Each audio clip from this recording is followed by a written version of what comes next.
కత్తెర గుర్తుకే మన ఓటు, కత్తెర గుర్తుకే మన ఓటు, మూర్తి సత్యనారాయణ గారికి మన ఓటు, మూర్తి సత్యనారాయణ గారికి మన ఓటు, కత్తెర గుర్తుకే మన ఓటు.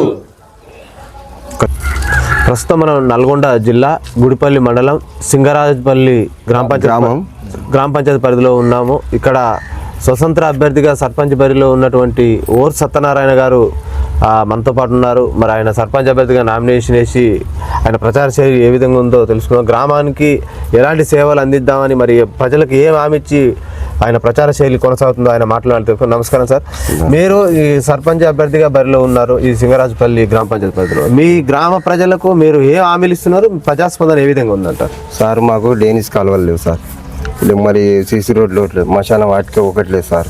మాకు మశాన వాటిక మెయిన్ ఇబ్బంది బాగా అవుతుంది. గ్రామ పంచాయతీ నిన్న కొత్త గ్రామ పంచాయతీ వాటికి ఈ రోడ్ల వల్ల మశాన వాటికల వల్ల ఏది నిధులు దొరకలేమని నేను ముందుకు వెళ్ళిన సార్. నా అభిప్రాయంతో ప్రజల సేవ కొరకు కొంతమంది పింఛన్లు లేవు, ఈ పెద్ద మనుషుల హాస్పిటల్లో పింఛన్లు లేవు. ఆ పింఛన్లు కూడా నేను ముందు సహకరించి ఏదో ముందుకెళ్ళి అలా పింఛన్లు ఒకటి ముసలి దాని పరిణామాలు ఏమనంటే అభివృద్ధి చేసేదానికి, వాళ్ళకి సేవ చేసేదానికి నేను ముందుకెళ్దాం అనుకుంటే నాకు అదే కోరిక. జనాలంతా మంచిగా ఉండాలి, నేను వాళ్ళ సేవ చేయదలుచుకున్నా సారు. నా పేరు ఏదో గుర్తింపులాగా ఇలా కాలం నిలిచిపోవాలని అదే సేవకు నేను నిలబడ్డా సార్. నా అభిప్రాయం అయితే అది సార్. సార్, ఈ గ్రామంలో సమస్యలు చాలా ఉంటాయి. అంటే సర్పంచ్ ఏ సమస్య వచ్చినా కూడా సర్పంచ్ దగ్గరికి వస్తారు. అలాంటి సమస్యలు తీర్చడానికి అంటే మీకు ఒక అవకాశం కలిసి వస్తే మీరు ఏ విధంగా సేవలు చేద్దాం అనుకుంటున్నారు గ్రామానికి? ఏ విధంగా సార్ నా సాధైన వరకు నా సొంత నిర్ణయం తీసుకొని ఏ విధంగానే వాళ్ళని బయటేసే విధంగా చేసేస్తాను.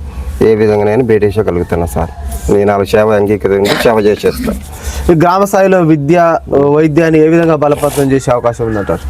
చెప్పాలంటే ఇక మనకు మండలం నుంచి కొన్ని నిధులు తెస్తే అది అభివృద్ధి చేసి కట్టించి వాళ్ళని పాఠశాలలో తోలే బాధ్యత కూడా చేసుకుంటాను సార్. ఎందుకంటే పిల్లల చదువు విద్య ఉండాలి కదా, వాళ్ళని ఏ విధంగానైనా బయటికి నా సాధ్యం వరకు తీసుకొస్తాను. గ్రామంలో అంతర్గత సమస్యలు చాలా ఉన్నాయి అంటారు, పెండింగ్ సమస్యలు చాలా ఉన్నాయి అంటున్నారు. వీటన్నిటిని పరిష్కరించడానికి, వీటన్నిటిని ఏదో డెవలప్ చేయడానికి మీ వంతు సహకారం ఏ విధంగా ఉండబోతుంది అంటారు? నా వంతు సహకారంగా జనాలంతా ప్రజలలో మంచిగానే ఉన్నా సార్ నేను. ఎందుకంటే వాళ్ళకి ముందుకు అభ్యర్థిగా నిలబెట్టి కాబట్టి అదే విధంగా వెళ్దామని నేను కూడా ముందుకు సహకరించిన సార్. నేను మిగతా అభ్యర్థుల కంటే కూడా మీరు ఏమైనా హామీలు ఇస్తున్నారా ప్రజలకు? ఎలాంటి సేవలు చేద్దాం అనుకుంటున్నారు సార్? మేము ఎలాంటి హామీలు ఏం లేవు, ఉన్న ప్రయత్నంలో ఉన్న విధంగానే చేసి పంపిద్దాం జనాల లేలని అనుకున్నా సార్. నేను కొత్త హామీలు ఏం లేవు. కొత్త హామీలు చేసి సార్ రోడ్లు ఉన్నాయి, డ్రైనేజ్ కావాలి, వీధి దీపాలు కావాలి, కరెంట్ స్తంభాలు కావాలి, ఇవన్నీ ఉన్నాయి. మశాన వాటికలు అభివృద్ధి పరంగా చేయాల్సి. ఇక్కడ గ్రామంలో మహిళలు ఉంటారు, వృద్ధులు ఉంటారు, వితంతువులు ఉంటారు, వికలాంగులు ఉంటారు. వీళ్ళందరికీ సమస్యలు వస్తే ఆ సమస్యల పరిష్కారానికి మీ వంతు సహకారం ఏ విధంగా ఉండదు? హాస్పిటల్ తీసుకుపోగలుగుతాను సార్ నేను అలా వికలాంగులకు కూడా. ఎందుకంటే వాళ్ళని హాస్పిటల్ తీసుకుపోయి ఏదో చేసి వాళ్ళని తీసుకొచ్చి ఇంటికాడ చేరిపోయే బాధ్యత సార్ నాది. ఏ ఆపద వచ్చినా ఏ నైట్ అయినా నైట్ వెళ్ళిపోతాను. ఏ ఆపద వచ్చినా నేను ముందుకెళ్ళి తీసుకుపోయే బాధ్యత నా సార్. ఈ గ్రామంలో ప్రధానంగా సమస్యలు ఉంటాయి, కోతుల బెడద ఉంటుంది, కుక్కల బెడద ఉంటుంది. వీటి పరిష్కారానికి మీరు ఏమైనా త్వర చూపుతారా? వీటికి కుక్కల ఇక గ్రామాలు అంటే ఇక అది చేసేది సర్పంచ్ బాగా చేసేది. తర్వాత మేము సర్పంచ్ అయిన తర్వాత దాన్ని ఏ విధంగా తిప్పుకోవాలో ఆ విధంగా తిప్పుకుంటా సార్. నేను ఏ విధంగా తిప్పుకోవాలో ఆ విధంగా తిప్పుకుంటాను. ఎందుకంటే కుక్కల సమస్య కోతుల సమస్య అయినా ఇంకా తర్వాత ఏ విధంగా తిప్పుకోవాలో ఆ విధంగా తిప్పుకుంటాను.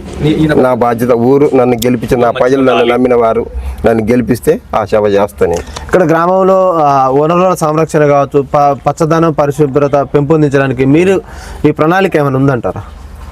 ఇప్పుడు ప్రణాళిక ఏముంది సార్? ఇప్పుడు ఉన్నది రోడ్లు కానీ చెత్త చెదారం లేకుంటే నీట్గా చేసే బాధ్యత నాది. చెట్ల పెంపకం పెడతా. చెట్ల పెంపకం ఎందుకంటే పెడితే అక్కడక్కడ ఆరోగ్యంగా ఉంచే బాధ్యత.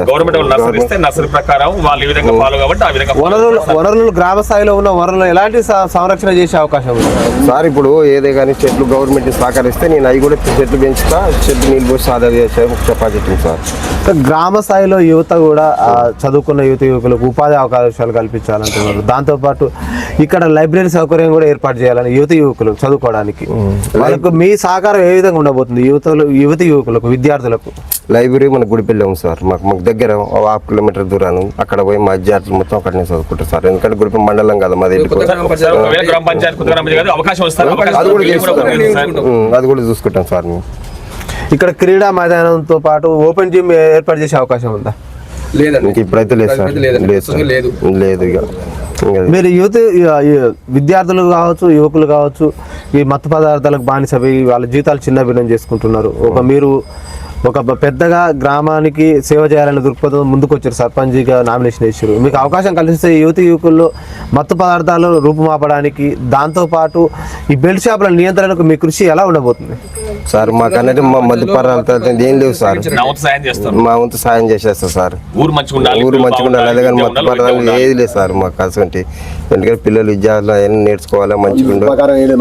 మా అంటే ఏం లేదు, అసలు ఏం లేదు. సో గ్రామానికి సర్పంచ్ పెద్ద, ఏ సమస్య వచ్చినా కూడా ఈ ప్రజలందరూ కూడా వచ్చి పెద్ద ఆయనకే చెప్పుకోరు, సర్పంచ్కే చెప్పుకుంటారు. గ్రామంలో ఏది పోలీస్ స్టేషన్ సమస్య కావచ్చు, రెవెన్యూ సమస్యలు కావచ్చు, కుటుంబ తగాదాలు కావచ్చు, ఏ ఉన్నా కూడా సర్పంచ్ దగ్గర పెద్ద దగ్గర కాబట్టి ఆయన దగ్గరకు వస్తుంటారు.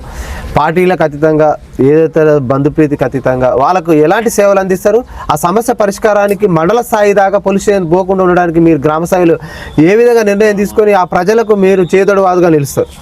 సార్ మేము ఆసంటి వస్తే మా గ్రామంలో మా పెద్దల నిర్ణయంతో మా పెద్దలు ఇక్కడనే అభివృద్ధి తెచ్చుకొని ఇక్కడనే చేసుకుంటాం సార్. పెద్దల సమస్యలు ఇక్కడనే చేసుకుంటాం, కానీ అక్కడ దాకా పోనిచ్చుకోము. మేము ఇక్కడ ఏ రమణ్య సమీక్ష అయినా సరే, మా చిన్న చిన్న పంచాయతీలు అయినా సరే, ఎక్కడైనా మా గ్రామ పంచాయతీనే తెప్పుకుంటాం. సార్ ప్రస్తుత రాజకీయాలన్నీ కూడా డబ్బుమయ రాజకీయాలు అయిపోయినాయి. ఓటు అంటే పవిత్రం, ఆ ఓటుని మద్యానికి డబ్బుకు అమ్ముకోవడం జరుగుతుంది. పార్టీలు కూడా ప్రలోభాలకు గురి చేస్తున్నాయి ప్రజలు, ఓటరు. అలాంటి సంస్కృతి పోవాలి. ఈ డబ్బు మద్యాన్ని పక్కకు పెట్టేసి ఏదైతే నిస్వార్థంగా సేవ చేయాలని దృక్పథంతో ముందుకు వచ్చిన వాళ్ళకే పట్టం కట్టాలి. అలాంటి అవేర్నెస్ ప్రజల్లో, ఓటర్లో తీసుకురావడానికి మీరు ఏ విధంగా ప్రచారం కొనసాగిస్తున్నారు?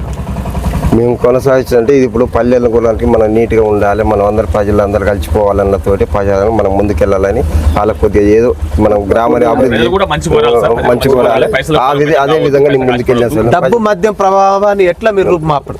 డబ్బు పళ్ళ మంచితనంతో సార్, మాకు మంచితనంతో బయటకు వెళ్ళాలనుకున్నాం. మేము డబ్బుతో అక్కర్లేదు, మత్తు పదార్థంతో అక్కడ డబ్బు మేము మంచితనంతో బయటపడాలి, ప్రజాసేవ చేయడానికి. సార్ ఫైనల్గా ఇది సింగరాజుపల్లి ఈ గ్రామ పంచాయతీ ఓటర్లకు, ప్రజలకు మీరు ఓర్సు సత్యనారాయణకి ఓటు వేయాలని ఎందుకు అని ప్రజలు అనుకుంటే మీరు ఏం చెప్తారు ప్రజలకు, ఓటర్లకు? మేము ప్రజలకు మేము మంచి కోరుతున్నాం సార్. మేము వాళ్ళు మా వాళ్ళని ఇంకా వెనకబడ్డ ప్రాంతాలు చేయబట్టి ఇంకా మనం వెనకబడద్దు, కొద్దిగా ముందుకు వెళ్ళాలి. మన పనులు ఏదో మనం చేసుకోవాలి, మన పల్లెలు ఏదో మంచిగా చూసుకోవాలి, మనం ఒక గ్రామ పంచాయతీ పచ్చదనం కావాలనుకుంటాం సార్. మేము ఆ విధంగా వెళ్తున్నాం సార్. మేము సార్ చూద్దాం. మరి ఇక్కడ ఓర్సు సింగరాజుపల్లి సర్పంచ్ అభ్యర్థిగా నామినేషన్, స్వతంత్ర అభ్యర్థిగా నామినేషన్ వచ్చినటువంటి ఓర్సు సత్యనారాయణ గారు మిగతా అభ్యర్థుల కంటే కూడా భిన్నంగా ఈ గ్రామాన్ని ఆదర్శ గ్రామం వైపు పయనిస్తానంటుండే, ఈ గ్రామ సమస్యలతో పాటు ఈ గ్రామాన్ని వనరుల సంరక్షణ విషయంలో నా వంతు సహకారంతో పాటు సహాయ సహకారాలు అందిస్తానని ఆయన ఈ ప్రజలకు హామీ ఇస్తూ ప్రచారాన్ని కొనసాగిస్తున్నారు. చూద్దాం మరి 17 తారీఖు నాడు ఎవరి భవితం ఏందో తేలబోతుంది. చూస్తూనే ఉండండి మీ తెలుగు టీవీ.